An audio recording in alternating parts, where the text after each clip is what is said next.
Oh my god, I can't believe that 2020 is finally going to be over.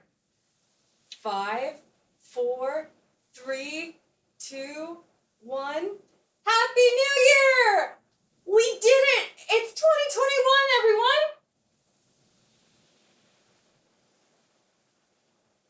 Huh. Nothing's different.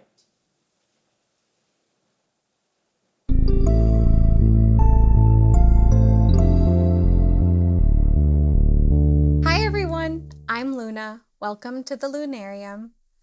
I want to start by wishing everyone a Happy New Year. Last year was so terrible for so many people that I want to sincerely say from the very bottom of my heart, 2020 can go fuck itself. I am so relieved that 2020 is over, but there are a lot of people who are no longer here who deserve to celebrate New Year's with us. I apologize if this is corny, but I'd like to ask you to take a moment of silence to honor everyone who died last year.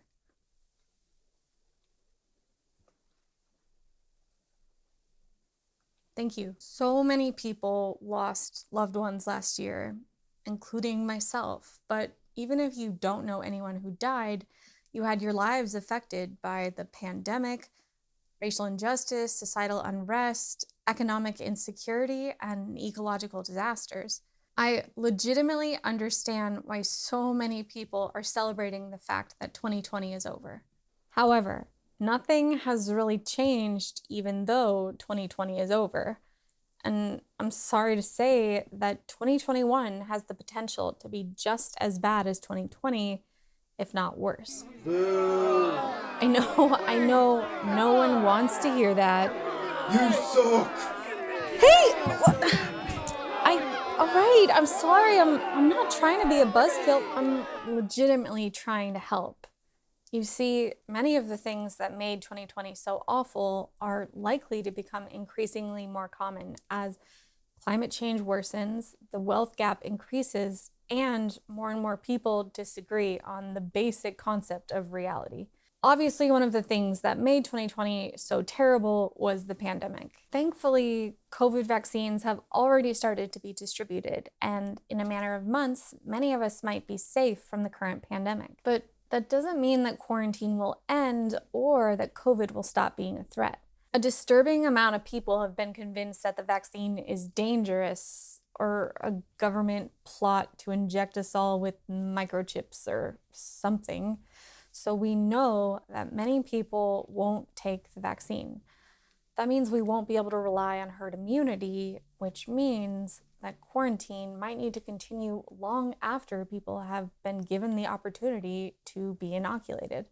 Also, many people may not be able to access the vaccine due to lack of money, non-socialized medicine, and the medical community's focus on quote-unquote first world nations. Again, I'm really not trying to be a buzzkill, but quarantine might end up being just as much a part of 2021 as it was of 2020. Even once the current pandemic ends and quarantine is officially lifted, we know there will be future pandemics. In fact, according to a ProPublica article published in May of 2020, climate change is making outbreaks of disease more common and more dangerous. The article quotes Aaron Bernstein, the interim director for the Sea Change Center for Climate, Health, and the Global Environment at Harvard University's T.H. Chan School of Public Health, as saying the notion that climate and health and environmental policy might not be related is a dangerous delusion. Look, I know this is an obvious statement, but nothing exists in a vacuum. We live in an interconnected world, and what one country chooses to do can affect the entire human population.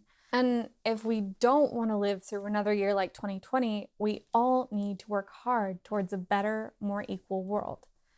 And that means not getting complacent because 2020 is over. That means not getting complacent because there's a vaccine. That means not getting complacent because soon Trump will no longer be president. That means staying awake and alarmed. Once again, I feel like this video has become unintentionally America-centric.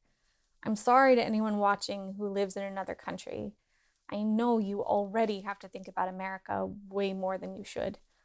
I default to talking about America because I am American, but also because our country has always treated other countries and most of our citizens absolutely terribly. Our leaders have proven unwilling to do anything besides help the wealthy, and yes, obviously, I mean Biden too. I'm really concerned about the number of people I saw, both before and after the election, posting about how excited they are that things are going to go back to normal. I'm really concerned about the number of people I've seen saying that they're looking forward to no longer having to pay attention to government, that they no longer have to care. And that mentality is exactly why I was so afraid of Biden winning. Obviously, I was way more afraid of Trump winning, but I knew that if Biden won, a lot of Americans would go back to just turning a blind eye to the evilness that our government gets up to. I mean, look at this tweet from Biden. What kind of bullshit is this?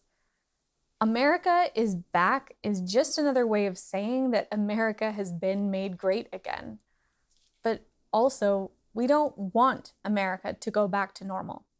Normal America is a horrible country rampant with selfishness, greed, inequality, bigotry, and blatant disregard for the lives of non-wealthy, non-white, non-Christian, non-cis heterosexual, and non-disabled people. Also, unfortunately, what America does affects the rest of the world.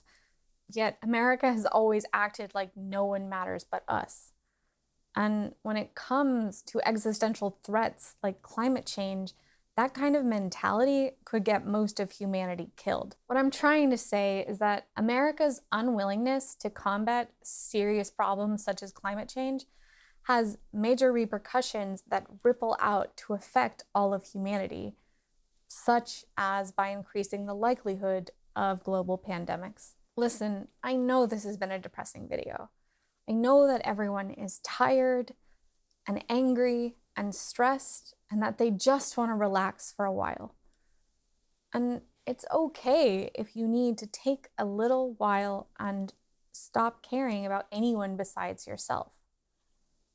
But then you need to quickly go back to caring about everyone else, because there are way too many people currently suffering or who will suffer in the future if we don't all do something about it. What I'm trying to say, what I hope some people will take from this video, is that even though it's a new year, we still have all of the same problems as 2020.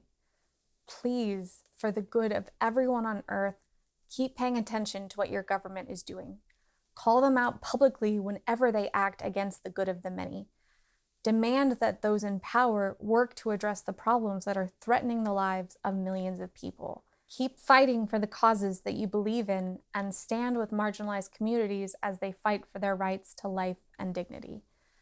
Refuse to settle for normal. Only accept progress and empathy. Okay, everyone, that's all I have for you today. If you liked this video, please like and subscribe. And also, please consider sharing it if there's anyone in your life who you think needs to hear what I've said. As always, please take care of yourself.